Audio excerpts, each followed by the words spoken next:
युवा साथियों और किसान बिरादरी के सरदारों, एक बार मैं अपनी बात रखूं उससे पहले जोरदार नारे मुट्ठी बंद करके लगा दो। और सबसे पहला नारा यही है, हमारे 43 से ज्यादा किसानों ने अपनी शहादत दे दी, उनके सम्मान में उनको श्रद्धांजलि देने के लिए अपनी आवाज को बुलंद करेंगे। मैं बोलूंगा शहीद किसान, आप बोलेंगे अमर रहे। शहीद किसान अमर रहे, अमर रहे, अमर रहे। शहीद किसान अमर रहे, अमर रहे, अमर रहे। शहीद किसान अमर रहे, अमर रहे, अमर रहे। किसान एकता जिंदाबाद, जिंदाबाद, जिंदाबाद, किसान एकता जिंदाबाद, जिंदाबाद, जिंदाबाद। मोदी सरकार मुर्दाबाद, मुर्दाबाद, मुर्दाबाद, मोदी सरकार मुर्दाबाद, मुर्दाबाद, मुर्दाबाद। काले कानून रद्द करो, रद्द करो, रद्द करो, काले कानून रद्द करो, रद्द करो, रद्द करो। किसान एकता जिंदाबाद, जिंदाबाद, जिंदाबाद। जय जवान, जय किसान, जय जवान। जय किसान। धन्यवाद। देखिए, आज 39वां दिन किसान आंदोलन का है और इस कोरोना के बाद से जो मोदी सरकार ने हमारे गले में जो फांसी का फंदा डालने का काम किया, दो काम पूरे देश में पड़े हुए हैं। आंदोलन तो लड़ रहे, जीतेंगे, लेकिन एक बहुत बड़ा काम हुआ। आजादी के 75 साल के बाद आज पहली बार पूरा देश मुद्दों के ऊपर, पेट की लड़ाई के ऊपर हम सारे एक हो चुके हैं। हमने जाति, धर्म, क्षेत्र सब पीछे छोड़ दिए। ये हमारी आंदोलन की बड़ी जीत है। ये पहली बार हो रहा है ऐसा। और दूसरी बात, किसान है तो हिंदुस्तान है, क्योंकि ये देश का अन्नदाता है। हमारे भाई, आपके बेटे देश की सीमाओं की रक्षा करते हैं और खेल के मैदान में पूरी दुनिया में हिंदुस्तान का नाम रोशन करते हैं। जो किसानों का नेतृत्व था, जो बुजुर्ग हो चुका था, अब एक नई खेत, एक नई नस्ल और एक नया नेतृत्व किसान आंदोलन के लिए तैयार हो रहा, जो हमेशा किसानों की आवाज को हिंदुस्तान में बुलंद रखने का काम करेगा। साथियों, अभी एक छोटा से बच्चे की मैं सुन रहा था, ऐसे ऐसे हमारे युवा साथी, एक ऐसा नेतृत्व खड़ा हो रहा जो आने वाले समय में किसान आंदोलन को और देश को एक नई दिशा देगा। इसी के साथ आपके बीच में एक बात रखना चाहता हूँ। एक तरफ आज वार्ता चल रही है, दूसरी तरफ खराब मौसम और कड़कड़ाती ठंड में आने वाली पीढ़ियों की लड़ाई लड़ रहे। जो बच्चे माओ की पेट में, उनकी लड़ाई लड़ रहे, अपने जमीन को बचाने की लड़ाई लड़ रहे और अपने स्वाभिमान को बचाने की लड़ाई लड़ रहे। और दूसरी तरफ ये मोदी सरकार और हमारे हरियाणा की खट्टर सरकार तरह तरह की साजिश रचती रही और हर साजिशों को हमने नाकाम करने का काम किया। उन्हीं का फंदा उन्हीं के गले में डालने का काम किया। क्यों? अभी इन्होंने एक नया मुद्दा चलाया SYL का। 56 साल तक हरियाणा और पंजाब और हरियाणा के नेताओं ने अपनी राजनीति के लिए हमें बांट करके रखा। आज छोटा भाई, बड़ा भाई, 56 साल के बाद हम एक हुए। पहली बार इतना एका हमारा देखा गया। लेकिन जब हम एक हुए तो हरियाणा वालों को दर्द हो गया, भाजपा वालों को, और उन्होंने क्या किया? SYL का मुद्दा चला दिया और हमने कहा आंदोलन जमीन बचाने का है। जमीन नहीं रहेगी तो पानी का क्या करेंगे? ये लड़ाई तो हमारी माँ को बचाने की लड़ाई है। और इसके तहत हरियाणा का मुख्यमंत्री जगह जगह रैलियां करने लगा और रैली हो नहीं पाई। एक अंतिम रैली मेरे ही गांव में, भिवानी डिस्ट्रिक्ट में रख दी, SYL जल अधिकार रैली।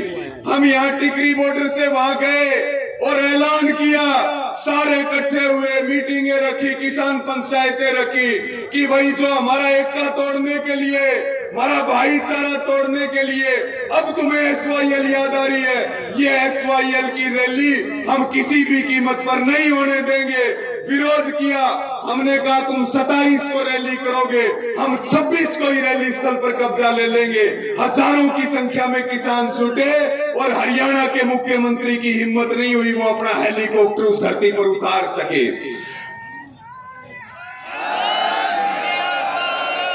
और वहीं से ऐलान हुआ कि हरियाणा में एक भी रैली नहीं होने देंगे भाजपा की, और जब तक हमारा किसान आंदोलन विजय नहीं हो जाता तब तक इन भाजपा और इन जजपा वालों को कोई शादी और ब्याह के प्रोग्राम में भी नहीं बुलाएगा, उसका भी बाइकाट करेंगे, उसका भी बहिष्कार करेंगे।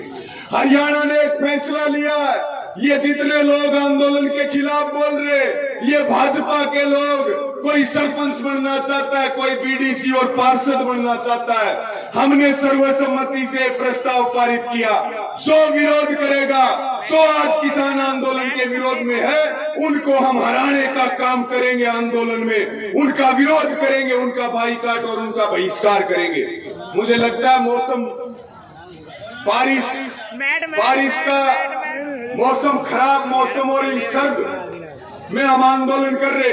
मैं मेरी माताओं को एक बात कहना चाहता हूं अंत में कि मोदी की माँ बैंक की लाइन में लगे तो वो देशभक्त, और किसान की माँ आंदोलन पर बैठे तो वो देश के खिलाफ वो आतंकवादी। ये नहीं चलेगा। कानून के ऊपर नाम लिख दिया किसान का, उसके अंदर बातें लिखी हुई है अडानी और अंबानी की।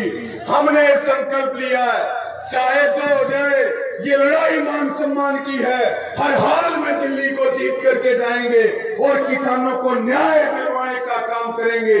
जो हमारी जमीन की तरफ आंख उठा करके देखेगा, उनको सत्ताओं से उखाड़ फेंकेंगे, उनको मिट्टी में मिला देंगे, लेकिन हम किसी भी कीमत पर 1 इंच पीछे नहीं हटेंगे।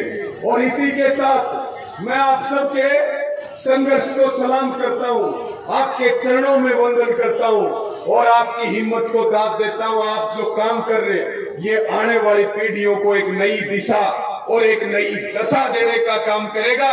और अब सारा कुछ समझ चुके हैं, पता लग गया कौन गद्दार है, कौन देशभक्त है। अंतिम बात आपके बीच में कह रहा, एक तरफ वो लोग खड़े हैं जो भगत सिंह को मानते हैं, एक तरफ वो लोग खड़े हैं जो उधम सिंह को मानते हैं, और एक तरफ वो लोग खड़े हैं जो वीर सावरकर को मानते हैं, नथुराम गोडसे को मानते हैं। हमने किसान माता का दूध पिया है, इन्होंने किसका पिया वो देख लेंगे। अब गोडसेवादी जीतेंगे या शहीद भगत सिंह को मानने वाले जीतेंगे। अब लड़ाई इसी बात की है साथियों। इसी के साथ मैं अपनी ज्यादा समय ना लेते हुए मैं अपनी वाणी को विराम दूंगा।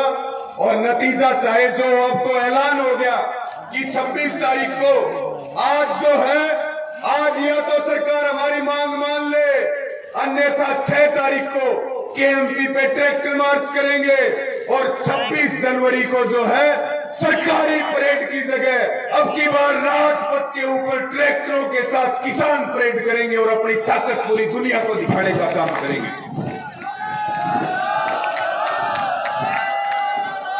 हम देखेंगे सरकारी परेड में ज्यादा ताकत है या किसानों की परेड में ज्यादा ताकत है। हमारे वोट लेकर के जो हमें मारने पर तुले हुए हैं, आज ये तरह तरह की नीतियां लागू कर रहे। इन्होंने गैस की सब्सिडी बंद कर दी और गैस बनाने वाली कंपनियां अडानी अंबानी को बेची जा रही है। आप एक बात बताओ, जो देश की सरकारी संपत्ति को नुकसान पहुंचाता है उसको जेल की सजा होती है कि नहीं होती? आज जो है देश का प्रधानमंत्री देश की संपत्ति बेच रहा, हमारी मांग है अगर नुकसान पहुंचाने वाले को जेल होती है तो नरेंद्र मोदी को चौराहे के ऊपर फांसी पर टांग देना चाहिए। जो देश को बेच रहा, जो देश को बेचने का काम कर रहा। इसी के साथ आप सबका बहुत बहुत धन्यवाद और मेरे साथ जोरदार नारे लगा दो, किसान एकता जिंदाबाद, किसान एकता जिंदाबाद, जो बोले सो निहाल। और जोर से बुलंद आवाज करेंगे, जो बोले सो निहाल, जो